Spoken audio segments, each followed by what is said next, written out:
जय श्री कृष्णा। गरीबी के मुख्य कारण क्या होते हैं? गरीबी भाग्य से नहीं, आदतों से आती है। यह वाक्य सुनने में कठोर लग सकता है, लेकिन इसके पीछे गहरी जीवन की सच्चाई छिपी हुई है। अक्सर लोग अपनी आर्थिक स्थिति के लिए किस्मत, हालात, सरकार या दूसरों को जिम्मेदार ठहराते हैं, जबकि सच्चाई यह है कि व्यक्ति की रोजमर्रा की आदतें धीरे धीरे उसके जीवन की दिशा तय करती हैं। आदतें ही वह दृश्य शक्ति है जो इंसान को या तो आगे बढ़ाती है या फिर धीरे धीरे उसे पीछे खींच ले जाती हैं। जो व्यक्ति आज संघर्ष में है, उसकी स्थिति अचानक नहीं बनी होती, बल्कि वर्षों से अपनाई गई सोच, व्यवहार और निर्णयों का परिणाम होती है। सबसे पहली आदत जो गरीबी को जन्म देती है वह यह है जिम्मेदारी से बचना।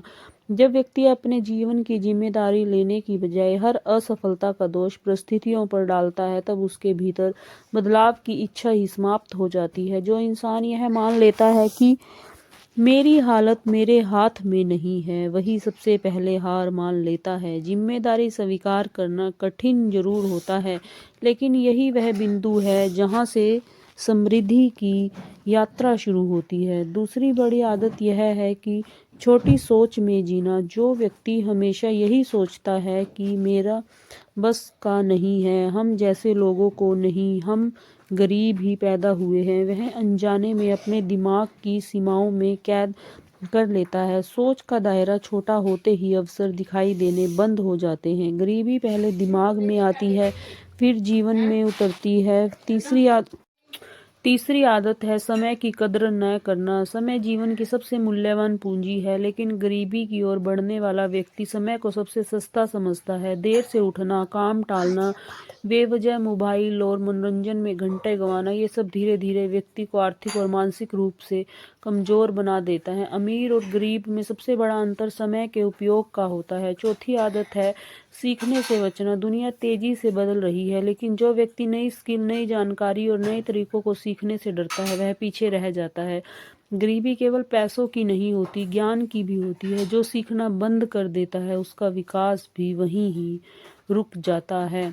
पांचवी आदत है गलत लोगों की संगति। संगति का प्रभाव जीवन पर बहुत ही ज्यादा गहरा होता है। जो व्यक्ति हमेशा नकारात्मक सोचने वाले, शिकायत करने वाले और मेहनत से बचने वाले लोगों के बीच रहता है, उसकी सोच भी वैसी ही बन जाती है। ऐसी संगति व्यक्ति के सपनों को धीरे धीरे खत्म कर देती है और गरीबी को सामान्य बना देती है। छठी आदत है अनुशासन की कमी। बिना अनुशासन के जीवन बिखर जाता है। खाने पीने की आदतें, सोने जागने का समय, खर्च करने का तरीका, जब इन सब में कोई नियम नहीं होता तो जीवन असंतुलित हो जाता है। अनुशासन ही वह पुल है जो वर्तमान की मेहनत को भविष्य की सफलता से जोड़ता है। सातवीं आदत है आय से ज्यादा खर्चा करने की प्रवृत्ति। यह आदत व्यक्ति को हमेशा कर्ज और तनाव में रखती है। दिखावे की जिंदगी, दूसरों से तुलना और बिना सोचे समझे खर्च करना गरीबी को स्थायी बना देते हैं। पैसा कमाना जितना जरूरी है, उतना ही जरूरी है उसे संभालना, उसे सीखना। आठवीं आदत है स्वास्थ्य की अनदेखी। खराब स्वास्थ्य न केवल शरीर को कमजोर करता है, बल्कि आर्थिक स्थिति पर भी गहरा प्रभाव डालता है। बार बार बीमार पड़ना, आलस्य और ऊर्जा की कमी व्यक्ति की कार्य क्षमता को घटा देती है। स्वस्थ शरीर ही मेहनत और सफलता की नींव होता है। नौवीं आदत है डर में जीना। असफलता का डर, लोगों की बातों का डर और जोखिम लेने का डर व्यक्ति को सुरक्षित लेकिन सीमित जीवन में बांध देता है। बिना जोखिम के कोई भी बड़ा बदलाव संभव नहीं होता। डर गरीबी का सबसे भरोसेमंद साथी होता है। 10वीं आदत है आभार और संतोष की कमी। जो व्यक्ति हमेशा शिकायत करता है, उसे जो मिला उसकी कदर नहीं करता, उसके जीवन में सकारात्मक ऊर्जा रुक जाती है। संतोष का मतलब ठहर जाना नहीं, बल्कि जो है उसके लिए कृतज्ञ रहकर आगे बढ़ना है। धीरे धीरे ये सभी आदतें मिलकर व्यक्ति को ऐसी स्थिति में पहुंचा देती हैं जहां गरीबी केवल आर्थिक नहीं बल्कि मानसिक और भावनात्मक भी बन जाती है। फिर व्यक्ति मेहनत को बोझ समझने लगता है और संघर्ष से भागने लगता है। लेकिन अच्छी खबर यह है कि जैसी आदतें गरीबी लाती है, वैसी ही बदली हुई आदतें समृद्धि भी ला सकती हैं। जब व्यक्ति अपनी सोच बदलता है, समय की कदर करना सीखता है, सीखने की आदत डालता है, सही संगति चुनता है, अपने जीवन की जिम्मेदारी लेता है, तब धीरे धीरे परिस्थितियां भी बदलने लगती हैं।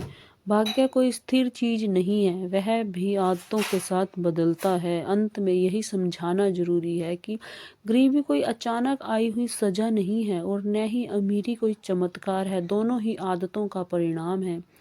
जो व्यक्ति आज अपनी छोटी छोटी आदतों पर काम करना शुरू कर देता है, वही आने वाले समय में अपने भाग्य की नई परिभाषा लिखता है। यही जीवन का सबसे बड़ा और सबसे सच्चा नियम है। अगर आपको हमारा वीडियो अच्छा लगा हो तो हमारे चैनल को लाइक एंड सब्सक्राइब कीजिए और कमेंट बॉक्स में जाकर कमेंट जरूर करिए। जय श्री कृष्णा, राधे राधे। और हमारे चैनल को भी प्लीज़ लाइक एंड सब्सक्राइब जरूर करिए, धन्यवाद।